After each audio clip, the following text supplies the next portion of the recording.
The mare's terrified scream cut through the roar of rushing water, and Olivia Keller knew she had only seconds before the flood swept them both away forever.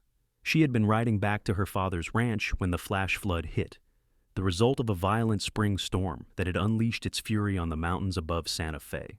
The arroyos had filled within minutes, transforming peaceful gullies into raging torrents of muddy water, carrying debris, rocks, and anything unfortunate enough to be caught in their path.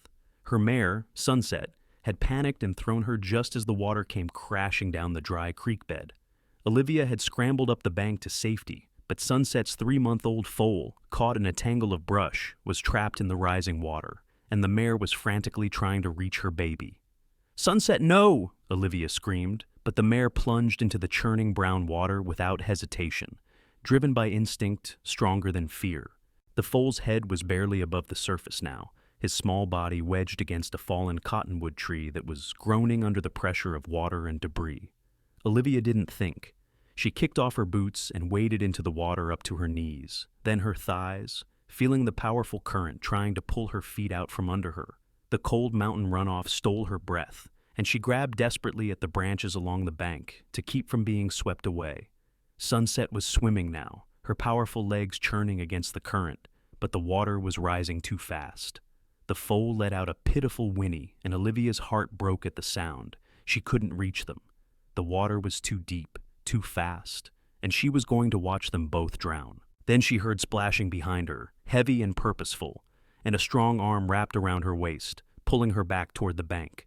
"Let me go!" she shouted, fighting against the grip. "My horses! I've got them!" A deep voice rumbled in her ear. "Get to safety!" She turned her head and caught a glimpse of a man, tall and broad-shouldered, with water already up to his chest, as he pushed past her toward the struggling mare and foal. He wore a dark hat pulled low, and his shirt clung to his muscular frame as he fought the current with steady, powerful strokes. Olivia stumbled back to shallower water, her legs shaking, watching as the stranger reached Sunset. The mare was exhausted, her movements growing weaker as she tried to stay afloat near her foal. The man spoke to her, his voice calm and low beneath the roar of the water, and somehow the horse seemed to understand. She stopped fighting and let him guide her toward the bank where Olivia stood. But the foal was still trapped, and the tree was starting to shift under the pressure of the flood. Without hesitating, the cowboy took a deep breath and dove under the surface. Olivia's heart stopped. She couldn't see him, couldn't see anything but churning brown water and debris. Sunset reached the bank, and Olivia grabbed her halter, pulling her up onto solid ground, but her eyes never left the spot where the man had disappeared. Seconds felt like hours. The foal's head went under. Then the cowboy surfaced gasping, the foal cradled against his chest with one powerful arm, while the other fought to keep them both above water. He was swimming sideways across the current, using its force to carry them downstream toward a bend where the bank was lower and the water shallower. Olivia ran along the edge, ignoring the rocks cutting into her stockinged feet, Sunset following behind her with exhausted, stumbling steps. The cowboy reached the shallows and struggled to his feet, the foal still clutched tightly against him. The little horse was coughing and sputtering but alive, his spindle legs flailing weakly. Olivia reached them just as the man climbed up the muddy bank, and together they collapsed onto the wet grass, the foal between them. For a long moment, they just breathed, chests heaving, while Sunset nuzzled her baby anxiously, and the water continued to rage past them only yards away. The storm was starting to ease, the rain softening from a downpour to a steady drizzle, but the damage was done. The arroyo had become a river, and it would be hours before it was safe to cross. Olivia looked up at the man who had saved her horses and her heart, meeting eyes the color of storm clouds, gray and intense beneath the dripping brim of his hat. He had a strong jaw covered in a few days' worth of dark stubble, and a scar that cut through his right eyebrow. He looked to be in his late 20s, maybe 30, with the weathered skin of someone who spent his life outdoors. "Thank you," she managed, her voice shaking with relief and cold and delayed shock. "I thought they were going to die. I thought I was going to lose them both." He sat up slowly, water streaming from his clothes, and pushed his hat back on his head. "You almost got yourself killed trying to save them," he said, and there was something in his voice that wasn't quite anger, but wasn't far from it. "That was foolish. They're my family. Olivia shot back, surprised by the criticism when she'd expected nothing but concern. What was I supposed to do? Just stand there and watch? Yes, he said bluntly. Better to lose a horse than your life. You went in after them, she pointed out, her blue eyes flashing with indignation, despite the fact that she was cold, wet, and knew she probably looked like a drowned rat. Her long auburn hair had come loose from its braid and hung in tangled ropes down her back. Something that might have been amusement flickered across his face. I know how to swim in a flood. You clearly don't. He stood up, extending a hand to help her to her feet. Flynn Ortega. I was heading into Santa Fe when I saw you go into the water. She took his hand, feeling calluses rough against her palm and strength that pulled her up easily. Olivia Keller. My father owns the ranch about 3 miles east of town. She was aware that she was standing very close to him, could see the water droplets caught in his dark eyelashes, and smell the clean scent of rain on his skin beneath the mud and river water. She stepped back quickly, suddenly self-conscious. Flynn was already examining the foal, running expert hands over the small animal's legs and body, checking for injuries. Sunset stood close, watching his every move but allowing the inspection. He seems sound, Flynn said after a moment. Scared and cold, but nothing broken. You were lucky. We were lucky you came along, Olivia corrected, kneeling beside her horses and wrapping her arms around the foal's neck. The little one leaned into her, still trembling. I don't know how I can ever repay you. No need for repayment. Any decent man would have done the same. Flynn looked downstream, his expression thoughtful. But we've got a problem. The water's going to be up for hours, maybe all night, depending on whether this storm has more to give. Do you have somewhere to shelter? Olivia looked around, getting her bearings. The flood had carried them nearly a quarter mile downstream from where she'd first entered the water. They were on the wrong side of the arroyo, separated from both her father's ranch and the town. The landscape here was rough, mostly scrub and rock, with a few stands of pinon and juniper. There's an old line shack about a mile north, she said slowly, trying to remember the last time she'd ridden past it. It's not much, but it has 4 walls and a roof. Flynn nodded. That'll do. Can your horses make it? Sunset was already looking better, her breathing steady and her head up, though she kept close to her foal. The little one was starting to struggle to his feet, wobbly but determined. Olivia felt tears prick her eyes at the sight. An hour ago, she'd thought she would never see him stand again. They can make it, she said firmly. These 2 are tougher than they look. Flynn retrieved his hat from where it had fallen in the grass, and Olivia noticed for the first time that there was a bedroll and saddlebags up on the bank, where he must have dropped them before coming after her. His horse, a sturdy bay gelding, was ground-tied nearby, watching the proceedings with calm eyes. Flynn gathered his gear and swung it over his shoulder, then gestured north. Lead the way, Miss Keller. The walk to the line shack took longer than Olivia had estimated, partly because the foal needed to rest several times, and partly because she had no boots. Flynn noticed after the first 100 yards when she stepped wrong on a sharp rock and couldn't quite suppress a gasp of pain. Hold on, he said, dropping his gear and coming back to her. Before she could protest, he'd scooped her up into his arms as easily as he'd carried the foal from the water. Put me down, Olivia demanded, mortified. I can walk. Not on those feet you can't, Flynn said, not breaking stride. You'll tear them to ribbons, and then what good will you be to your horses? His arms were solid and steady beneath her, and he carried her weight as if she was nothing at all. Olivia could feel the heat of his body through their wet clothes, could hear the steady beat of his heart where her shoulder pressed against his chest. She wanted to argue, but he had a point, and besides, there was something undeniably nice about being carried.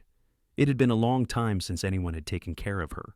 Her mother had died when Olivia was 16, and she'd spent the last 5 years helping her father run their ranch, managing the household and doing the work of 3 people.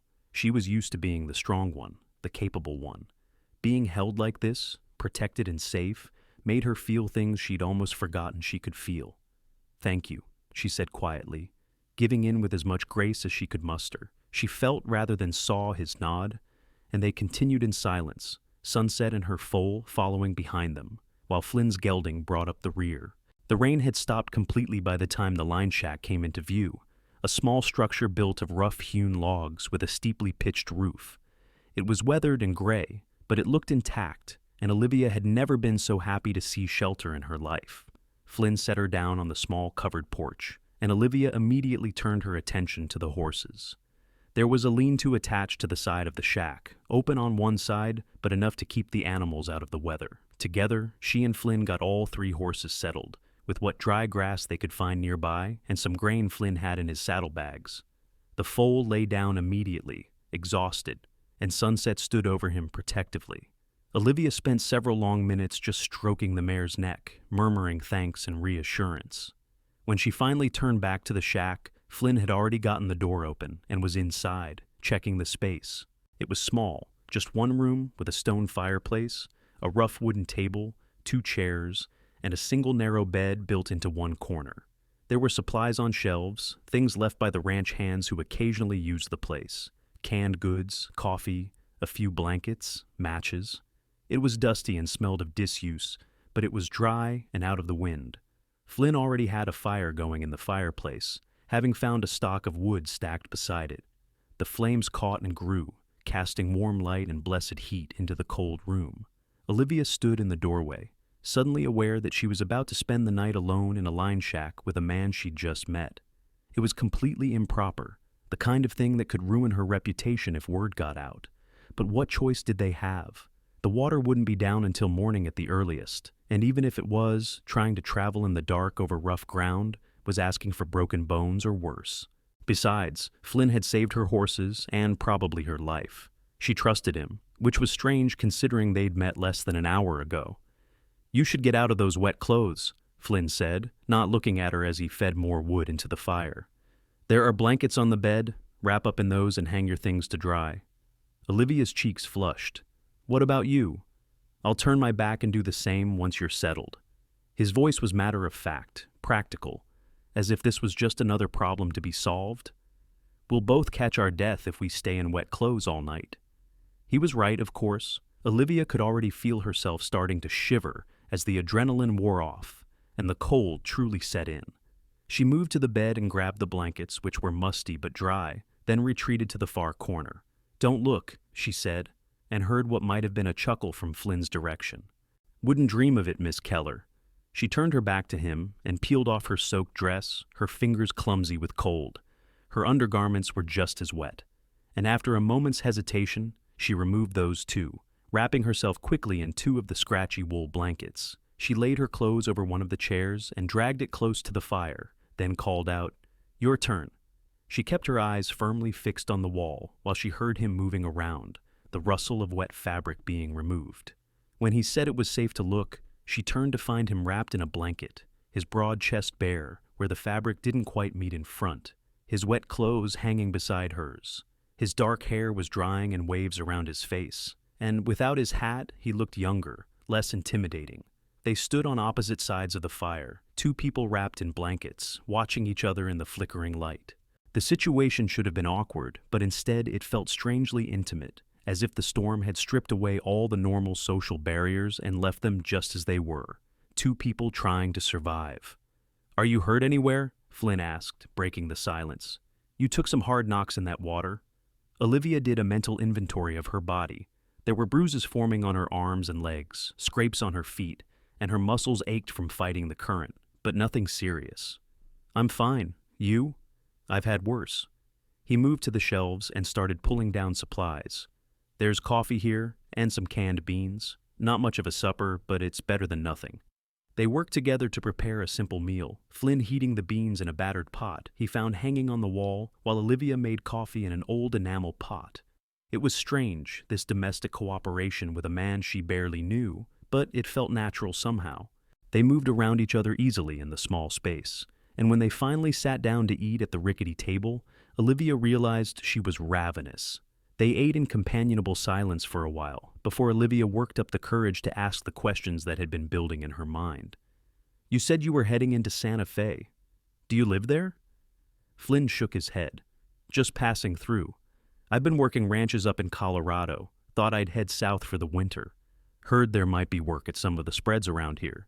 "My father's always looking for good hands," Olivia said without thinking, then blushed. Was she really offering him a job? Or was she just trying to find a reason for him to stay? Flynn's gray eyes met hers across the table, and she saw interest there, but also caution. That's kind of you to offer, but I wouldn't want to presume. It's not presuming if I'm offering, Olivia insisted. You save my horses. You save me. My father would want to meet you, I know it. Besides, you're clearly good with animals. Sunset doesn't trust many people, but she lets you handle her like she's known you all her life. Animals tend to like me better than people do, Flynn said with a slight smile. It was the first time she'd seen him really smile, and it transformed his face, softening the hard edges and making him look almost boyish. I find that hard to believe, Olivia said, then felt her cheeks heat again. Had she really just said that out loud? She busied herself with her coffee, not looking at him. When she dared glance up again, Flynn was watching her with an expression she couldn't quite read. You should know something about me, he said slowly, before you go offering me work at your father's ranch. Something in his tone made her nervous. What is it? I did some time in the territorial prison, 3 years for a fight that went too far.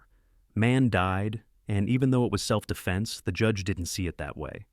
I got out 6 months ago. He said it flatly without emotion, but she could see the tension in his shoulders, the way he braced himself for her reaction. Olivia absorbed this information, turning it over in her mind. She should have been shocked, should have been afraid. But when she looked at Flynn, all she saw was the man who had risked his life to save her foal, who had carried her when her feet were bleeding, who had built a fire and shared his supplies without asking for anything in return. Did you kill him? She asked quietly. Yes. Flynn's jaw was tight. He came at me with a knife in a saloon in Denver. I was trying to stop a fight between him and another man. He turned on me instead, and I defended myself. But he was the son of a wealthy merchant, and I was just a drifter. The law didn't work in my favor. That's not justice, Olivia said, surprising herself with the vehemence in her voice. No, Flynn agreed. But it's the way of things sometimes. They sat in silence for a long moment, the fire crackling between them. Outside, the wind had picked up again, rattling the shutters, but inside the little shack, it was warm and safe. Olivia made her decision. My offer stands, she said firmly. If you want work, we have it. My father's a fair man. He'll judge you by what you do, not what's in your past.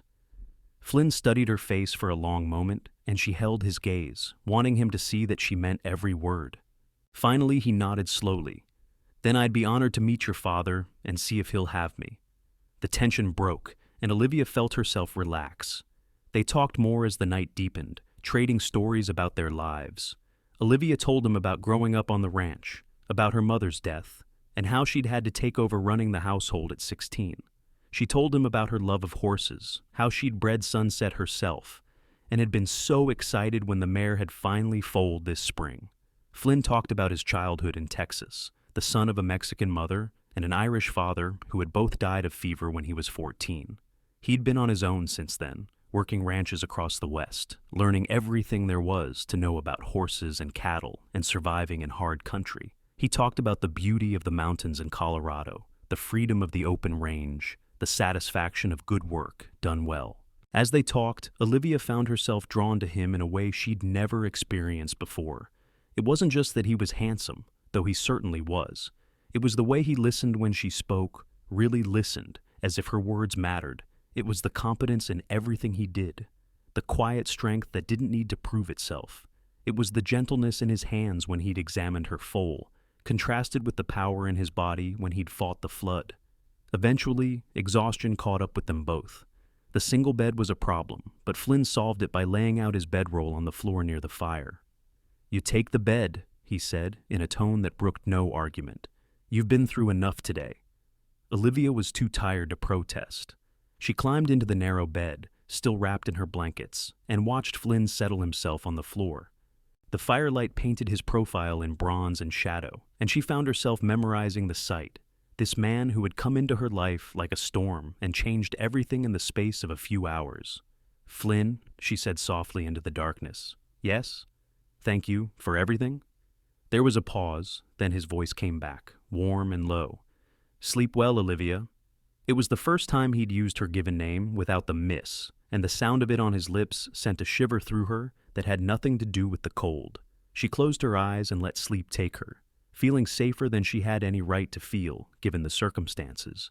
She woke once in the night to find Flynn standing at the window, looking out at the darkness. The fire had burned down to embers, and in the dim red glow, he looked almost like a statue, solid and unmoving. She wondered what he was thinking about, what ghosts haunted him in the quiet hours.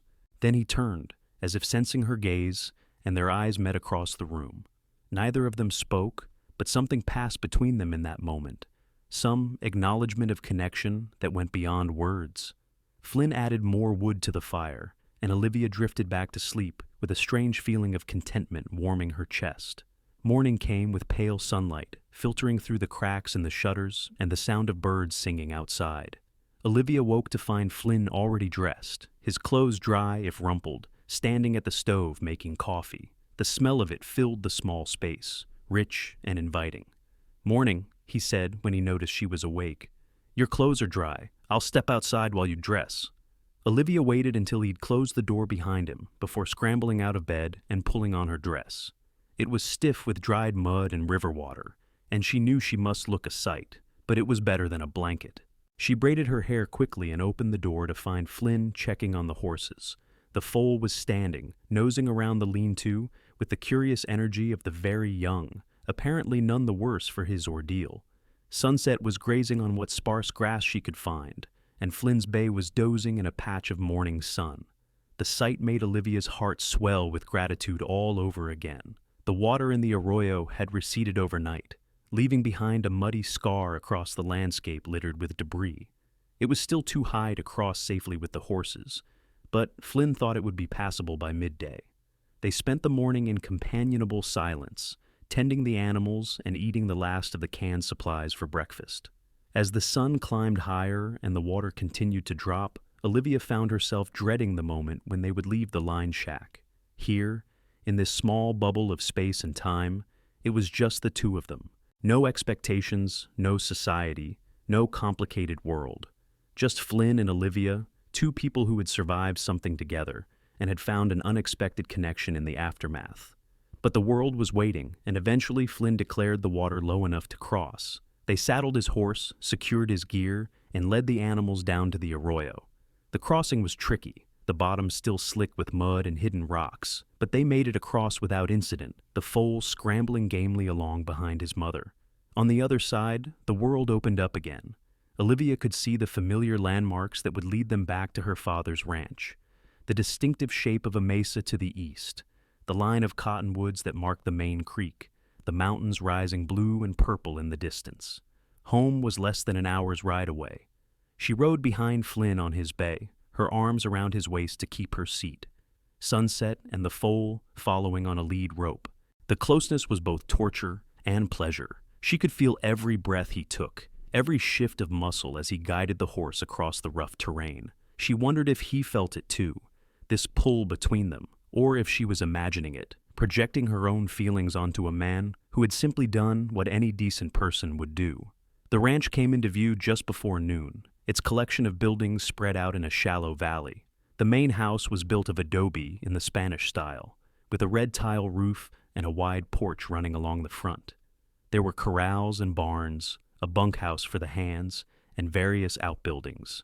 Smoke rose from the kitchen chimney, and Olivia could see figures moving around the yard. As they rode closer, one of those figures detached itself from the others and came running toward them. It was her father, Olivia Keller, a big man in his 50s with graying hair and a weathered face. He was shouting her name, and Olivia felt a pang of guilt as she realized he must have been out of his mind with worry when she hadn't returned last night. Flynn reined in the bay and helped Olivia slide down, and she barely had time to get her feet under her before her father was there, pulling her into a crushing embrace. "Thank God," he was saying, his voice rough with emotion. "Thank God you're safe. I sent riders out at first light to look for you. When you didn't come home, when that storm hit, I thought—" He couldn't finish the sentence, just held her tighter. "I'm fine, Papa," Olivia said, her own voice thick. "I'm sorry I worried you. The flood caught us, but I'm fine. We're all fine." Oliver pulled back, looking her over as if to assure himself she was really unharmed. Then his gaze moved past her to Flynn, who had dismounted and was standing quietly a few feet away, holding the reins of his horse and looking distinctly uncomfortable with the emotional scene. "Who's this?" Oliver asked, his tone shifting from relieved father to wary rancher assessing a stranger. "Papa, this is Flynn Ortega. He saved my life yesterday. Sunset and her foal, too."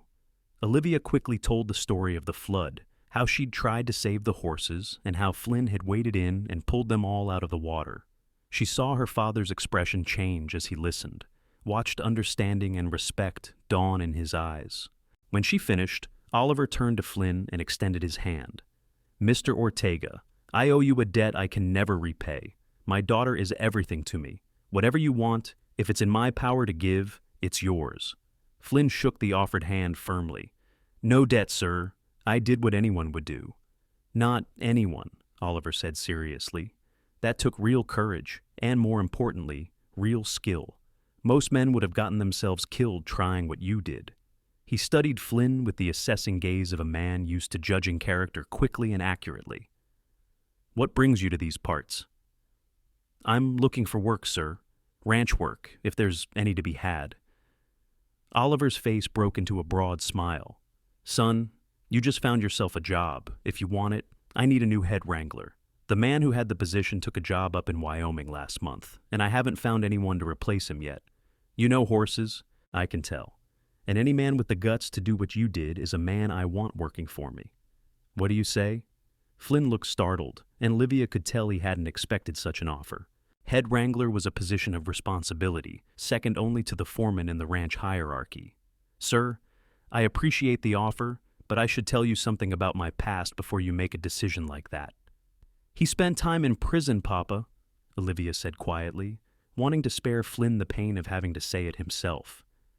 3 years for a fight in Denver, but it was self-defense, and the law was unfair. Oliver's expression didn't change. "Were you guilty of murder, Mr. Ortega?" "No, sir. The man I killed was trying to kill me, but I was guilty of being poor and friendless in a court that favored money and connections."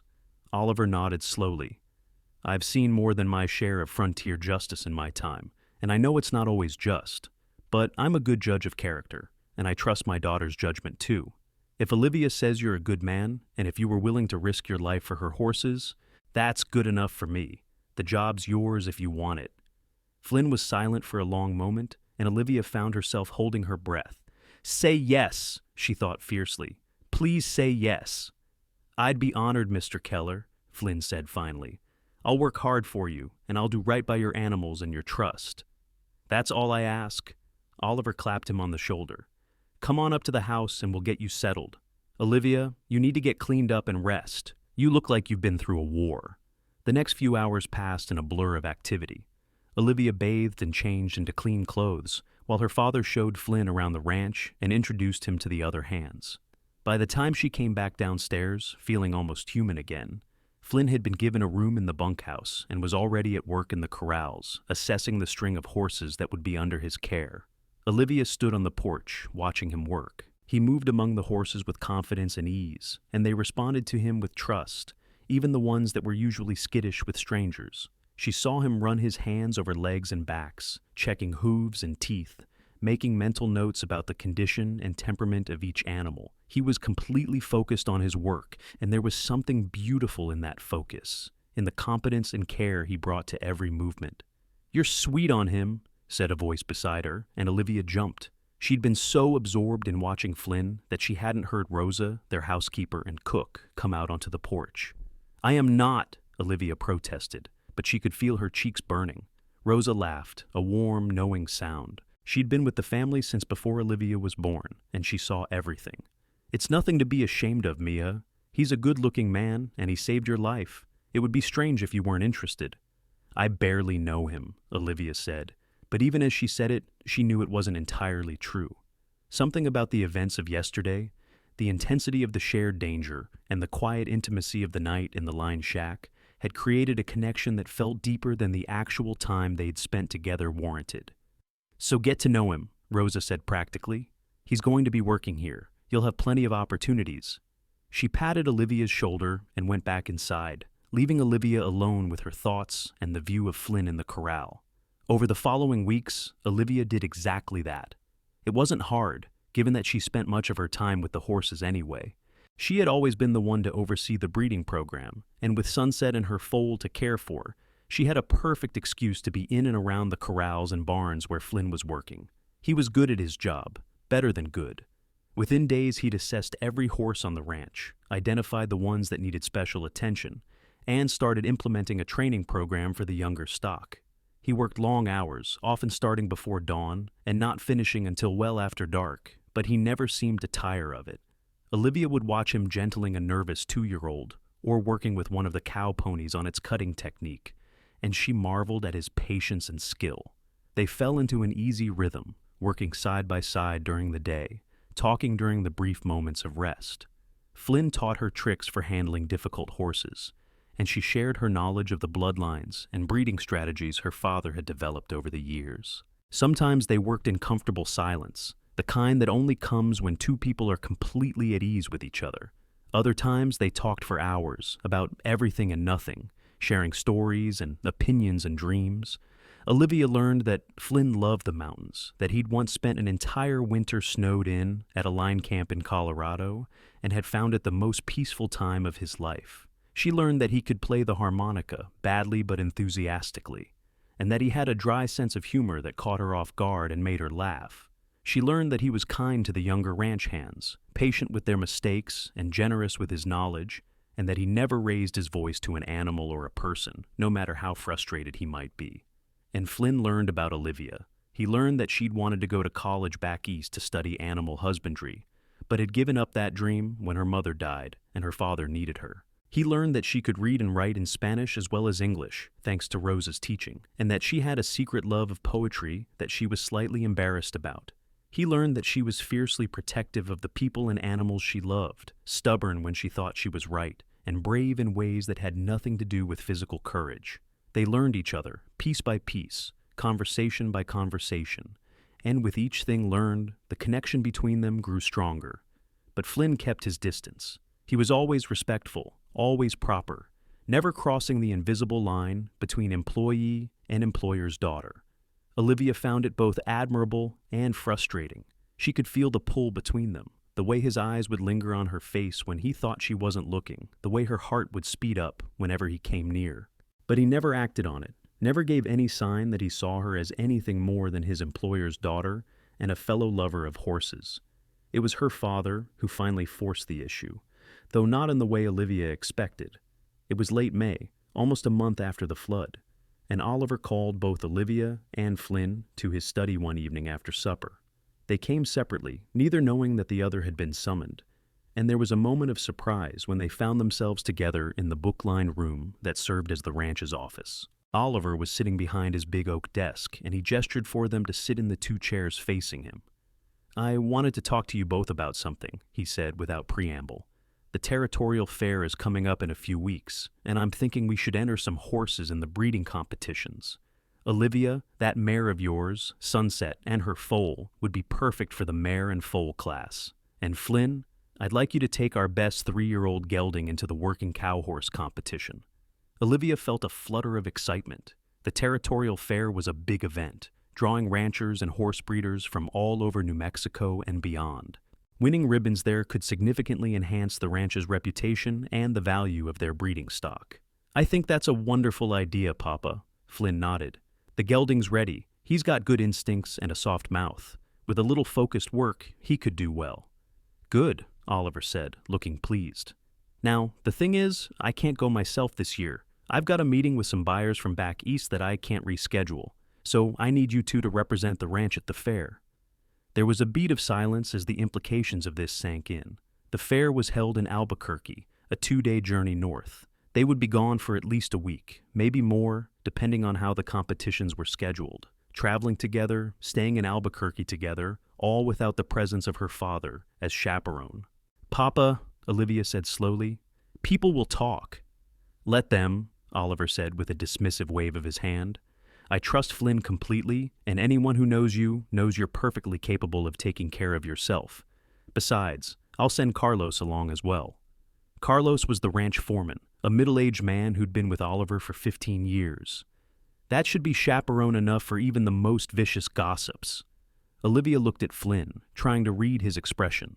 He was looking at Oliver with something like wariness, as if he suspected a trap. "Mr. Keller, are you sure this is wise? I wouldn't want to do anything that might harm your daughter's reputation." "My daughter's reputation is her own concern," Oliver said firmly. "And yours too, I suppose, since people will talk about you as well. But I think you're both sensible adults who can handle a trip to Albuquerque without causing a scandal. More importantly, you're the two people who know these horses best. It makes sense for you to be the ones to show them." He was right, and they both knew it. Olivia had bred Sunset, had been there for the foal's birth, had nearly died saving him. And Flynn had been working intensively with the gelding for weeks now. They were the natural choice to represent the ranch's horses. "Then I'd be happy to go, Papa," Olivia said, making the decision. "When do we leave?" "1st of June, Oliver said. "That gives you a little over a week to prepare. Flynn, you focus on getting that gelding sharp. Olivia, make sure Sunset and the foal are looking their absolute best. I want those judges to see the quality of our breeding program." They left his study together, walking out into the warm evening air. The sun was setting behind the mountains, painting the sky in shades of gold and crimson. And somewhere in the distance, a coyote called to the rising moon. They stood on the porch for a moment, neither quite sure what to say. "Your father's a good man," Flynn said finally, "but I think he might be playing matchmaker." Olivia felt her cheeks heat. "What makes you say that?" Flynn looked at her, and in the fading light, his gray eyes were dark and intense. "Because if I was a father with a daughter like you, and I wanted her to get to know a man I approved of, I'd do exactly what he just did. Give them time alone together, away from the ranch and the daily routine, see what develops naturally." "And if you're right?" Olivia asked, her heart pounding. "Would that be so terrible?" Flynn was quiet for a long moment. When he spoke, his voice was low and serious. "Olivia, I need you to understand something. I'm not the kind of man fathers usually want for their daughters. I've got nothing but the clothes on my back and the skills in my hands. I've been to prison. I don't have a future beyond the next job, the next ranch. You deserve better than that." "Don't I get to decide what I deserve?" Olivia said, her voice sharper than she intended. "I'm not some fragile flower that needs protecting, Flynn. I know exactly who you are. I know about your past, and I know what you are now. A good man, an honest man, someone I trust and admire, and—" She stopped, suddenly aware that she was on the verge of saying something that couldn't be taken back. "And what?" Flynn asked, stepping closer to her. They were almost touching now, and Olivia could feel the heat radiating from his body, could see the pulse beating in his throat. "And care about," she finished, her voice barely above a whisper. "I care about you, Flynn, more than I probably should given how little time we've known each other. But I can't help it. You saved my life, yes, but it's more than that. It's the way you are with the horses, so patient and gentle. It's the way you listen when I talk. It's the way you make me laugh, and the way you take everything seriously that I take seriously. It's just you." Flynn closed his eyes for a moment, and when he opened them again, they were filled with a mixture of longing and pain. "You don't know what you're saying." "I know exactly what I'm saying," Olivia insisted. "Why won't you believe me?" "Because I want it too much," Flynn said roughly. "Because from the moment I pulled you out of that water and saw your face, I haven't been able to think about anything else. Because every day working beside you is torture and pleasure all mixed together, wanting to touch you and knowing I shouldn't. Because you're the first person in my life who's looked at me and seen something worth caring about, and I'm terrified of ruining it." Olivia felt tears prick her eyes at the raw honesty in his words. "You won't ruin anything," she said. "Unless you walk away right now and pretend this conversation never happened. That would ruin everything." Flynn reached out slowly, giving her every chance to pull away, and cupped her face in his hand. His palm was rough with calluses, warm against her skin, and Olivia leaned into the touch, her eyes closing briefly at the simple rightness of it. "I'm not good enough for you," he said again, but there was less conviction in his voice now. "Let me be the judge of that," Olivia said, opening her eyes and meeting his gaze. "I'm not asking you to marry me tomorrow, Flynn. I'm just asking you to let this, whatever this is between us, have a chance to grow. Can you do that?" For answer, Flynn bent his head and kissed her, gentle and tentative at first, as if he was still half expecting her to push him away. But Olivia had no intention of pushing him away. She wound her arms around his neck and kissed him back with all the feelings she'd been holding inside for weeks. The kiss deepened, becoming something more urgent, more real, and for a long moment, nothing existed except the two of them and the connection arcing between them like lightning. When they finally pulled apart, both breathing hard, Flynn rested his forehead against hers. "I don't know how to do this," he admitted. "I've never felt like this about anyone before." "Neither have I," Olivia said, and laughed a little breathlessly. "I suppose we'll have to figure it out together." They stood there in the gathering darkness, holding each other, neither wanting to break the spell. Eventually they heard voices from the bunkhouse as the hands finished their supper and started to drift out for their evening smoke, and they reluctantly stepped apart. "I should go," Flynn said, but his hand found hers and held on. "But Olivia, about the trip to Albuquerque. If you want to change your mind, if this makes things too complicated, I'd understand." "I'm not changing my mind," Olivia said firmly. "We have a job to do, and we're going to do it. And maybe, while we're doing it, we'll have some time to figure out what this is between us." Flynn smiled, that rare, transforming smile that made her heart skip. "I'd like that." They parted then, Flynn heading to the bunkhouse and Olivia going into the main house.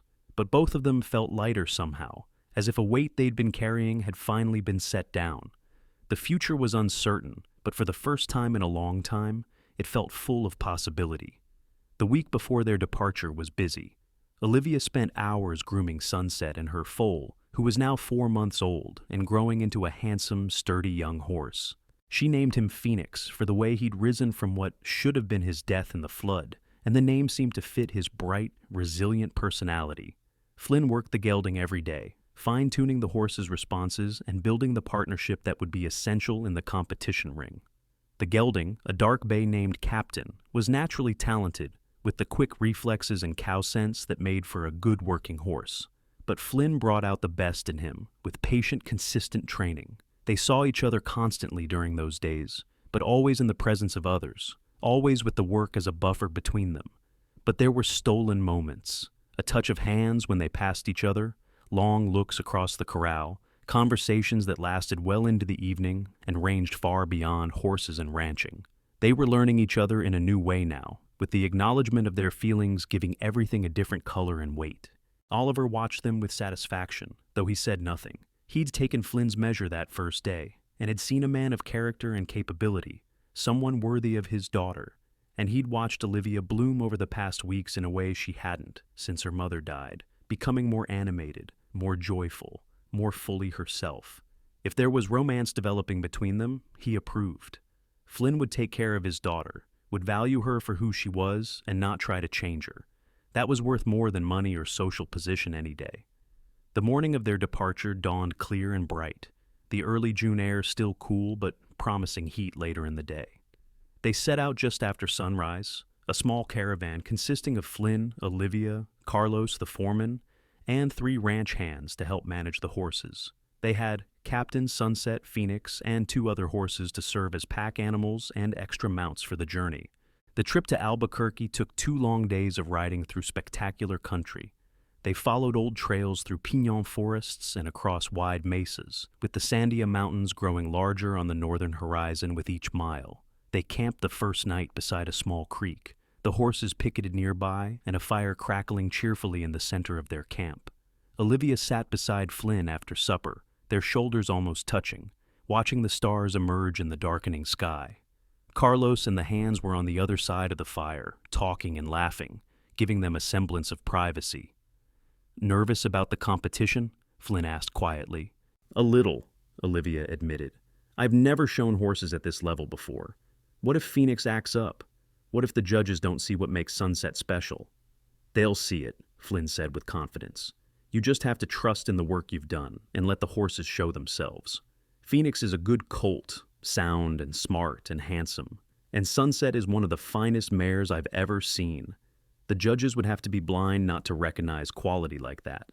His faith in her and her horses warmed Olivia more than the fire. "What about you and Captain? Are you nervous?" "Some," Flynn admitted. "I've competed before, but never in anything this big, and I want to do well, not just for myself, but for your father. He took a chance on me, believed in me when he had no reason to. I want to prove he was right." "He was right," Olivia said firmly. You're the best horseman I've ever seen. Flynn, you'll do wonderfully." They talked until the fire burned low, and Carlos pointedly cleared his throat and suggested they all get some sleep. Olivia retired to her bedroll, feeling happy and hopeful, and she fell asleep watching the stars wheel overhead and thinking about the man who had come into her life like a miracle and was changing everything. They reached Albuquerque late the following afternoon, riding into a town bustling with activity. The territorial fair had attracted people from all over, and the streets were crowded with wagons and horses, vendors selling everything from food to saddles, and fairgoers excited for the week's entertainment. They found lodging at a respectable hotel near the fairgrounds, and Carlos made sure to secure separate rooms for Olivia and the men, maintaining propriety. But that evening, after they'd seen to the horses and cleaned up from the journey, Flynn asked Olivia if she'd like to walk around the fair with him. They strolled through the fairgrounds as the sun set, taking in the sights and sounds. There were exhibition halls showing off the territory's agricultural products, livestock pens full of cattle and sheep, a midway with games and amusements, and of course the big arena where the horse competitions would take place. Everything was decorated with bunting and flags, and there was a sense of celebration in the air. Flynn bought Olivia a stick of peppermint candy from a vendor, and they shared it as they walked, their fingers brushing together. They watched a demonstration of trick roping, admired a display of Navajo blankets, and listened to a mariachi band play in front of one of the exhibition halls. "I'm glad I'm here with you," Olivia said, as they paused to watch the last light fade from the sky. "I don't think it would be half as fun with anyone else." Flynn looked down at her, and in the lantern light, his expression was soft. "I'm glad too. I never thought when I pulled you out of that flood that a month later I'd be walking through a fair with you, happy in a way I didn't know I could be." "Life is strange," Olivia agreed. "If that storm hadn't hit, if I hadn't been trying to save Phoenix, we never would have met." "I'd like to think we would have met anyway," Flynn said. "Somehow. I'd like to think some things are meant to be." It was such a romantic thing for him to say, so unlike his usual practical nature, that Olivia felt her breath catch. They were standing close together now, separated from the crowd by the shadows at the edge of the fairgrounds, and the noise and bustle seemed very far away. "Can I kiss you?" Flynn asked, and Olivia's heart soared at the gentlemanly request, the way he always made sure she wanted what he wanted. "Yes," she breathed, and then his lips were on hers, gentle and sure, and she kissed him back with all the emotion in her heart. The kiss was different from the one they'd shared on the porch of her father's house, deeper and more confident, a promise of things to come. When they finally pulled apart, Olivia felt dizzy and happy, and more alive than she'd ever felt in her life. They walked back to the hotel hand in hand, and at the door to her room, Flynn kissed her goodnight one more time, sweetly and briefly, before heading to the room he shared with Carlos and the hands. Olivia floated into her room and got ready for bed with a smile she couldn't seem to wipe off her face. The competition days were a whirlwind of activity and nerves. The mare and foal class was scheduled for the second day, and Olivia spent the morning grooming Sunset and Phoenix until they gleamed. The mare's coat was a deep, rich sorrel that caught the light like copper, and Phoenix's lighter coat was beginning to show hints of the same coloring. They made a striking pair, and when Olivia led them into the arena, she could hear murmurs of appreciation from the crowd. The judging seemed to take forever. The judges examined each mare and foal pair carefully, checking conformation, movement, and the foal's development. When they finally posted the results, Olivia's hands were shaking so badly she could barely read the board. But there it was, first place, with a blue ribbon beside their names. She let out a whoop of joy and threw her arms around Sunset's neck, then around Phoenix, who tolerated the hug with good-natured patience. When she turned around, Flynn was there, having left his preparations with Captain to come watch her compete. He picked her up and spun her around, both of them laughing, and for a moment Olivia forgot they were in a public arena with hundreds of people watching. "You did it," Flynn said, setting her down but keeping his hands on her waist. "I knew you would. They were the best pair out there by a mile." "We did it," Olivia corrected, because Flynn had helped her prepare, had given her advice and encouragement every step of the way.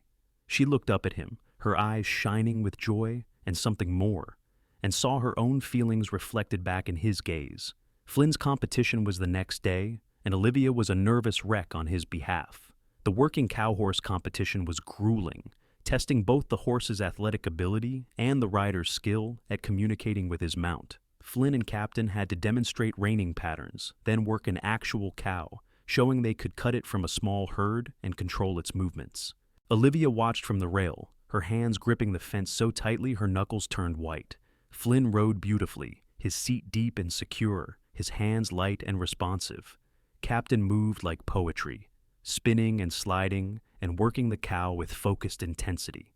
When they finished their run and exited the arena, the crowd erupted in applause. They took second place, beaten out by only half a point by a rider from Texas who'd been competing for years.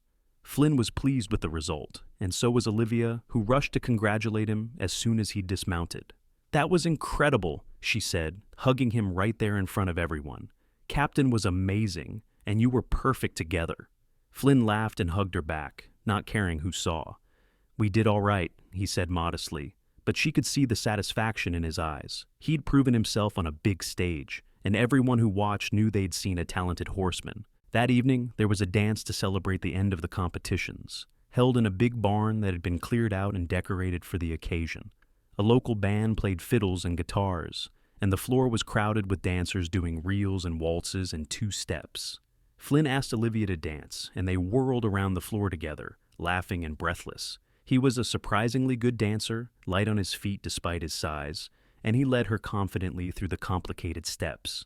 They danced until they were both exhausted, then stepped outside for some air. The night was warm and clear, the stars brilliant overhead. They found a quiet spot away from the barn, where they could still hear the music but had privacy.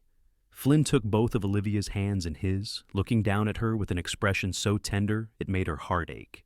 "I love you," he said simply, the words dropping into the quiet night like stones into still water. "I didn't plan to say it yet, didn't want to rush things, but I can't keep it inside anymore. I love you, Olivia. I think I've loved you since you fought me at the edge of that flood, because you couldn't bear to lose your horses." Olivia felt tears spring to her eyes, but they were happy tears. "I love you too," she said, her voice trembling with emotion. "I think I've been falling in love with you a little more every day since you carried me to that line shack. You're the kindest, strongest, most wonderful man I've ever known, and I can't imagine my life without you in it." Flynn pulled her close and kissed her, and it was different from all the kisses before. This one was a declaration, a promise, a beginning. They held each other in the darkness while the music played and the stars wheeled overhead.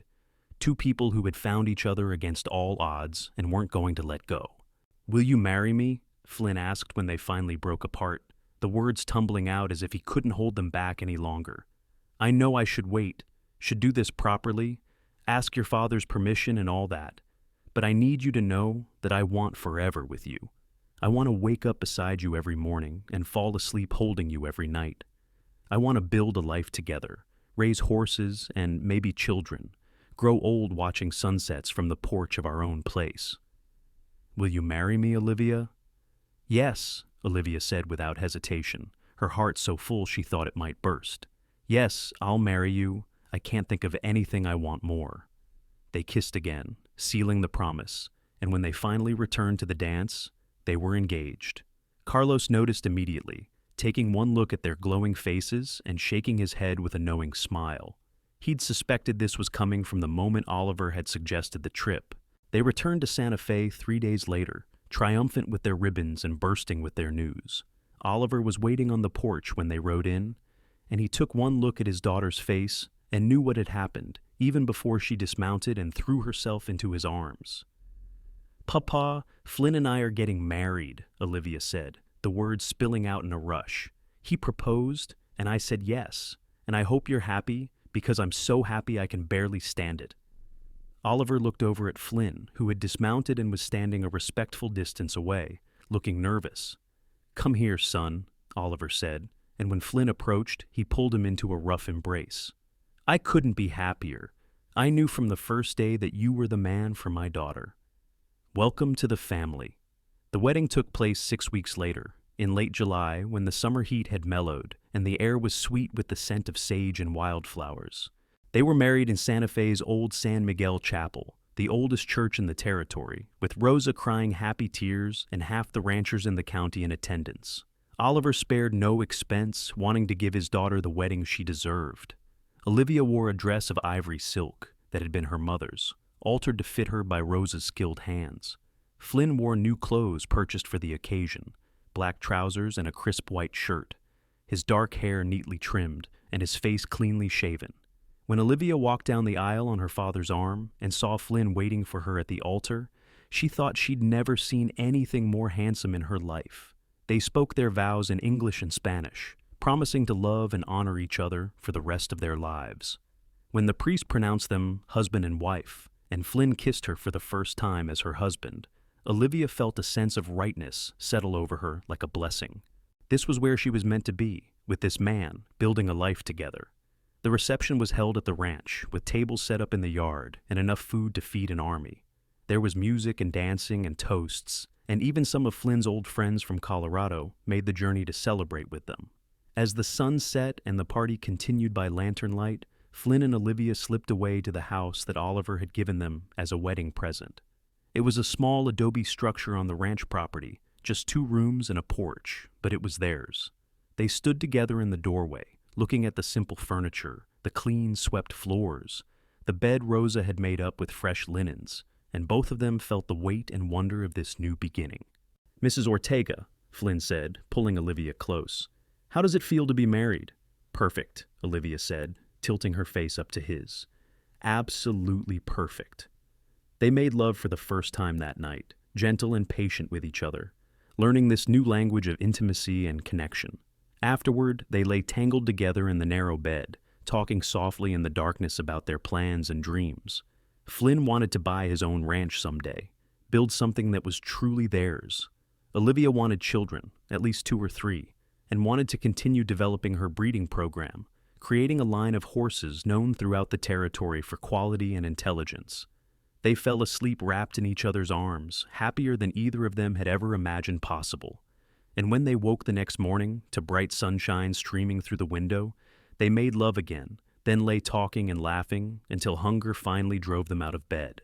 Life settled into a rhythm after the wedding. Flynn continued as head wrangler for Oliver, but increasingly, he and Olivia worked together, managing the horse breeding program as a team. Flynn's training methods, combined with Olivia's knowledge of bloodlines and conformation, produced exceptional results. And within a year, their horses were gaining a reputation that spread far beyond Santa Fe. Phoenix grew into a magnificent young stallion, and they used him as the foundation for their own small breeding program, separate from Oliver's main operation.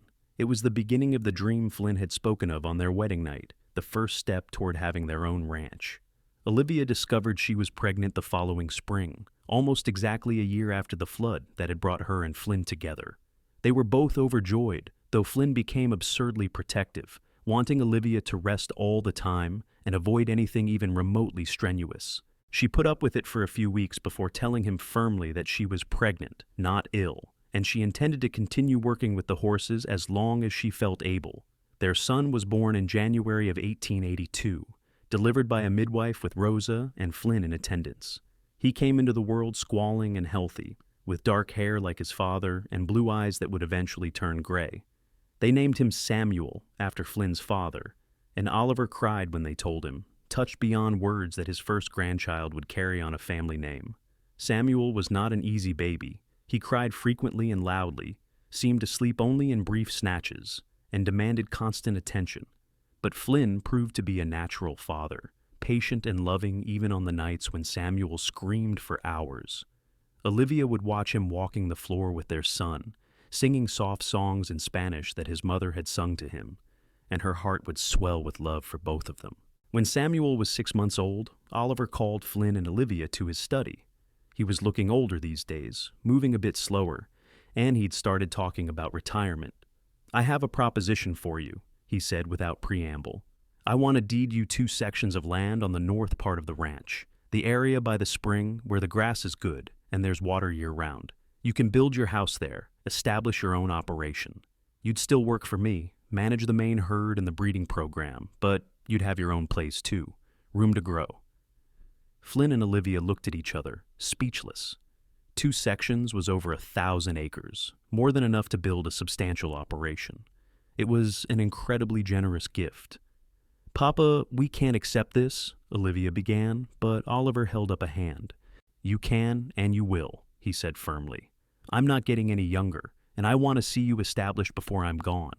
You're family, Flynn, as much as if you'd been born my son. And I know you'll take care of the land and the animals the way they deserve to be cared for. Besides," he added with a smile, "I want my grandson close by, where I can spoil him proper." It took them 2 years to build their new house and get their operation fully established. 2 years of hard work and long hours, but also incredible satisfaction. They built a house of adobe and wood on a small rise overlooking the spring, with a wide porch and room to grow as their family expanded. They built corrals and a barn, fenced pastures, and planted cottonwood trees that would someday provide shade and beauty.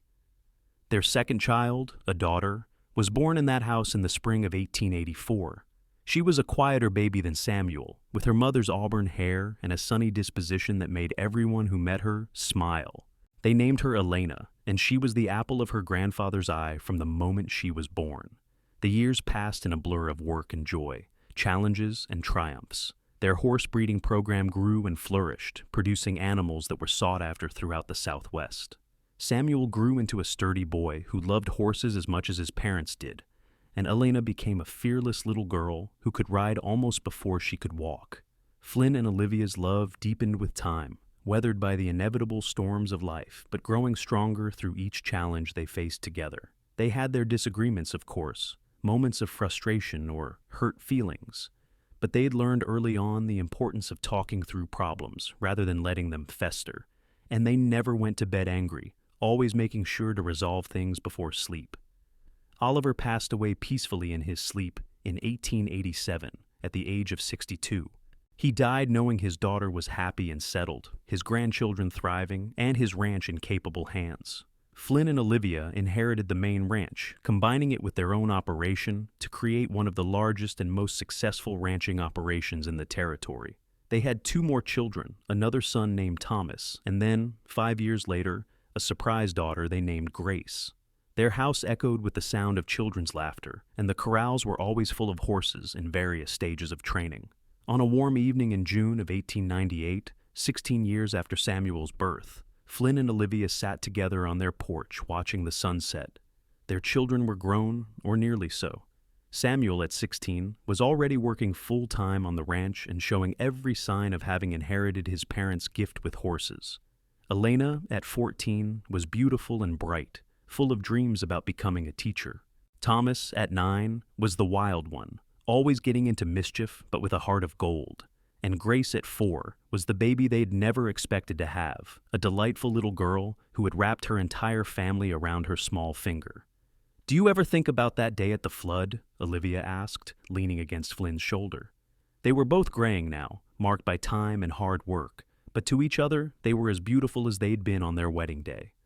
"All the time," Flynn said, wrapping his arm around her. "I think about how close we came to never meeting, how different my life would have been if I'd ridden past instead of stopping. I think about pulling you and those horses out of the water and not knowing that I was saving my entire future. Phoenix is out there in the pasture with his own grandfoals now," Olivia said, smiling at the thought. The old stallion was retired but still magnificent, still the foundation of everything they'd built. "If we'd lost him that day, none of this would exist. Our whole breeding program started with him. And our whole life together started with him," Flynn added. "One little foal, struggling in the water, and a woman brave enough to try to save him. And a cowboy brave enough to save them both," Olivia finished, turning to kiss him softly. After all these years, his kisses still made her heart skip.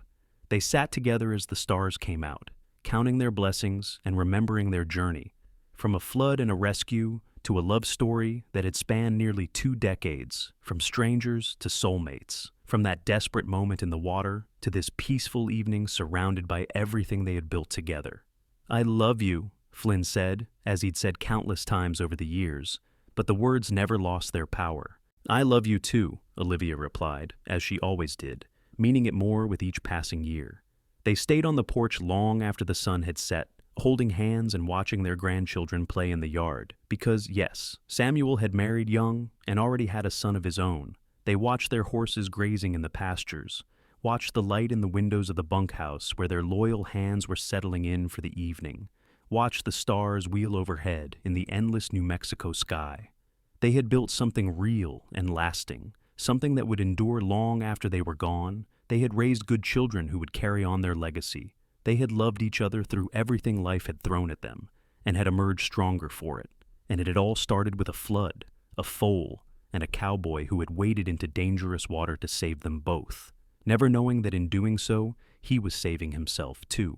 Because that's what love does. It saves us, transforms us, makes us more than we ever could have been alone.